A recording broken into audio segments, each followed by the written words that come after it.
welcome back to my channel. My name is Megan and I have another Christmas DIY video for you today. If you love anything Scandinavian or natural, I think you're going to like these really easy DIYs. I recently made a wood bead plant hanger, so I'm using the same beads from that video and I will link that video below for you. And I used some pine cones that I foraged in my local area, so that is why I have this DIY Scandinavian and foraged Christmas decor video for you today. The beads I purchased on Amazon. You can also find them at your local craft store. I do think they are a little less expensive on Amazon.com, so if you can wait the 2 days for Prime, you will have beads at your door in no time. And the pine cones, like I said, I did find in my local area, but you can also purchase pine cones from craft stores. I've even seen them at the grocery store, Trader Joe's, places like that. So I'll have everything linked below for you. If you're not already subscribed to my channel, please make sure you do that. I do DIY videos, macrame, home decor. If you're into any of that, please make sure you stick around.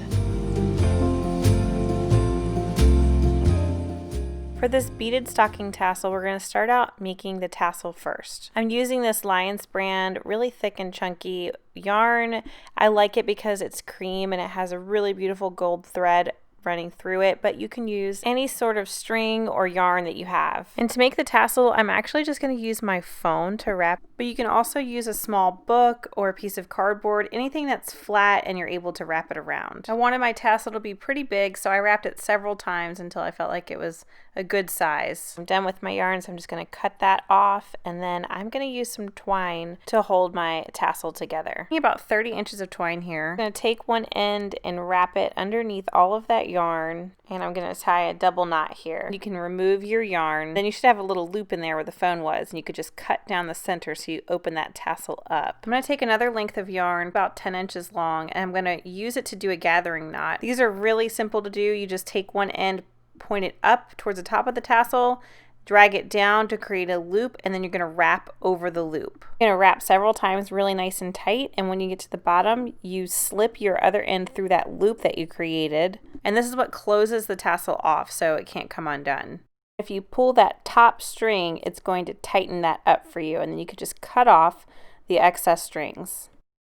I want my tassel to be really nice and even at the bottom, so I'm using my really sharp gingers and I'm just creating a really nice and clean line there. I lost some footage here, but I did cut off my excess twine, so I just have one string of twine that I'm adding my beads to, and I was pretty creative with this. I just kind of did a pattern that felt funky to me, but you can do whatever you want here. If you have trouble getting your twine through your beads, you can also add a piece of tape to make it a little easier. I found this wooden letter at Michael's and I just thought it was perfect for this. I got one for me, one for my husband, one for my son. So in order for me to attach it, I'm just going to create a little loop here at the top of my twine and do a double knot. That's where I'll be able to hang it from my stocking holder. And then I just stapled the letter to the string, but you can use hot glue. But once you're done with that, you have this really cute beaded stocking tassel that you can hang with your stocking.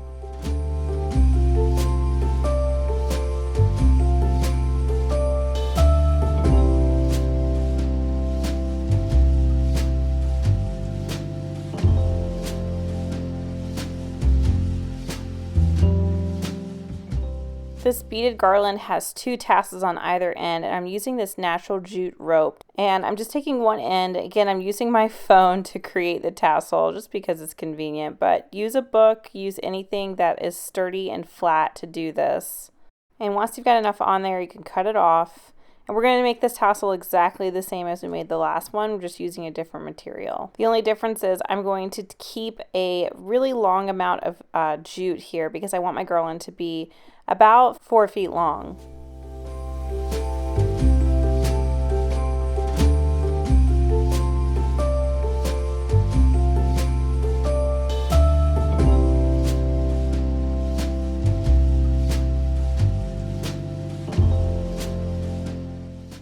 Okay, so now we should just have one long string hanging from our tassel, just like the last project. It's just much longer string. And you can just start adding your beads. And the way that I did mine was I did one large bead, one small bead, and I just switched back and forth.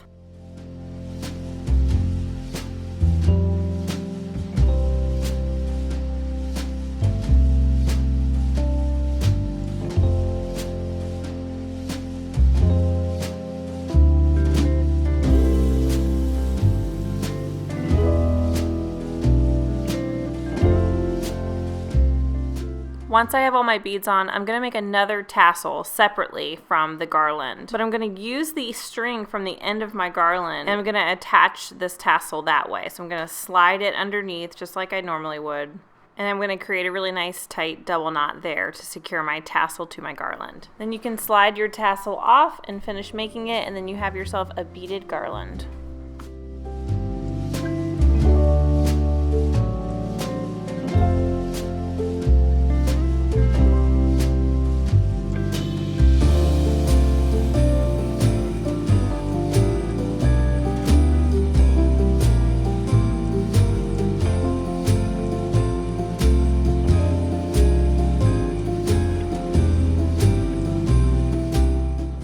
For this pine cone tree, I'm using a foam cone that I picked up. It's 5 inches by 23 inches. Like I said earlier, you can buy pine cones in the store. I did forage for mine locally. I'm also going to be using a hot glue gun to attach my pine cones to the cone. And since the pine cones aren't flat on the bottom, you have to find the highest point on the bottom to put your hot glue.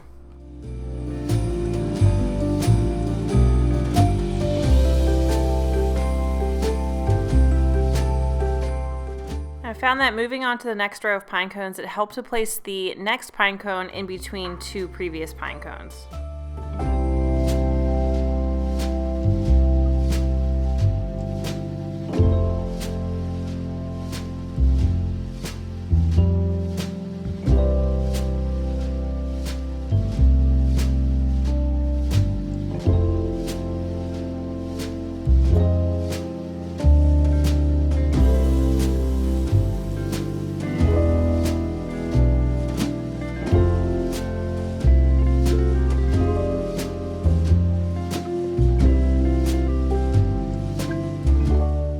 After all my pine cones were attached, I took it down to my garage and I spray painted it with some white spray paint. I made sure I only sprayed from the top because I wanted it to kind of resemble snow, and snow only falls from above.